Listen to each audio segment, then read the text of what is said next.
Assalamualaikum warahmatullahi wabarakatuh. Pada kesempatan kali ini, saya Novel Habibi dari Fakultas Hukum Universitas Saiful Muhammadiyah akan mempresentasikan judul materi tentang penyelesaian sengketa kontrak lintas negara dalam hukum perdata internasional.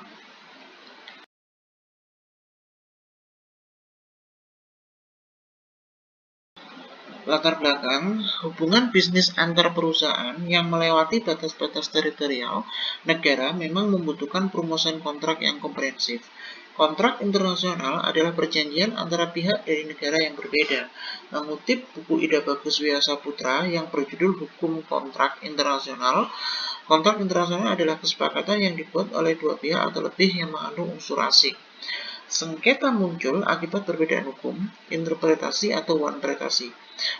Diperlukan mekanisme penyelesaian sengketa yang efisien, netral, dan diakui lintas negara.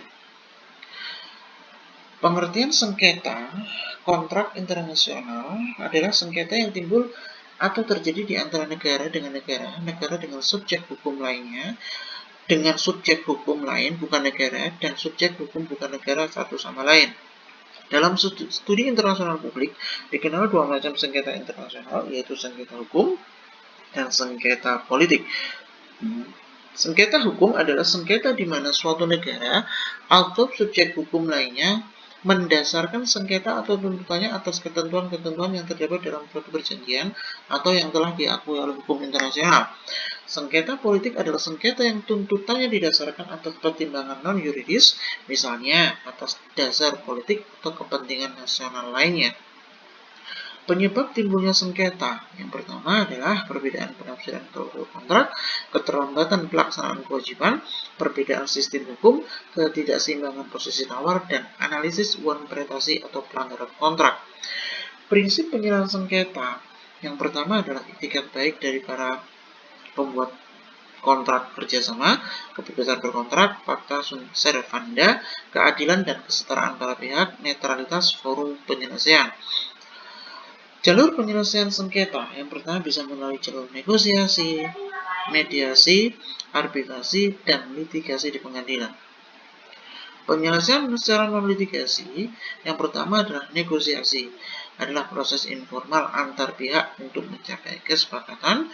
Kemudian mediasi, dilibatkan pihak ketiga yang netral membantu mencari solusi. Kemudian konsiliasi, konsiliator memberi usulan penyelesaian yang dapat diterima atau ditolak.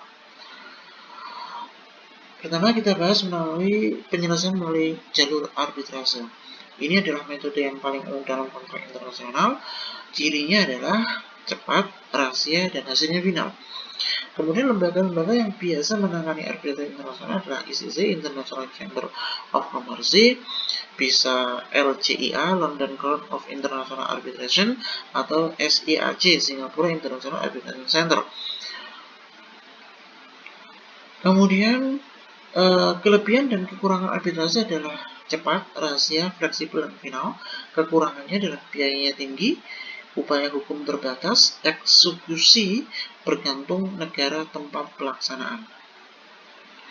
Kemudian jika jalur arbitrase tidak bisa dilaksanakan, penyelesaian bisa diselesaikan melalui jalur pengadilan. Dilakukan jika tidak ada klausul arbitrase, menimbulkan isu yurisdiksi, pelaksanaan putusan dan hukum yang berlaku. Tantangan utamanya adalah perbedaan sistem hukum nasional dan eksekusi lintas negara. Tantangan penyelesaian sengketa adalah masalah pelaksanaan putusan di negara lain, perbedaan sistem hukum dan biaya bisnis, kurangnya pemahaman atas hukum internasional, dan ketergantungan pada etikat baik para pihak. Kemudian kesimpulan yang dapat kita ambil dari presentasi ini adalah penyelesaian sengketa kontrak internasional menuntut kepastian hukum, keadilan, dan efisiensi. Pemilihan mekanisme harus disepakati. Sejak awal kontrak, kolaborasi antar negara penting untuk menjamin pelaksanaan keputusan. Demikian dari kami. Presentasi kami. Terima kasih. Mohon maaf jika ada kesalahan. Assalamualaikum warahmatullahi wabarakatuh.